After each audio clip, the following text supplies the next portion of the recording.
Tara. Nandito kami sa farm. Pagkuha ng gulay. Ayun. Ano nga tawag dito? Lettuce? Ito yung lettuce, diba? Wow, ang ganda. Ang dami. Gusto mo ba ng ano? Ito yung ano, oh, yung kale. Isa lang kunin kong ano, cabbage. Ayan, oh.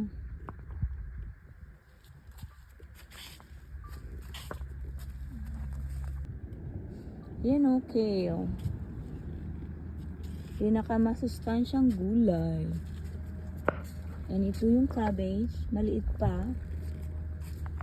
Yan ang lettuce. Pero tikman nga natin. Oo. Yan. Fresh naman yan. Cabbage. Tingnan mo, may ano pa dito. Harap.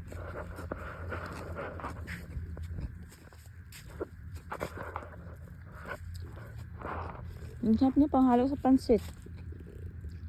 Malason ako nito. Pinakain ko lang. Di ba ginaganyan?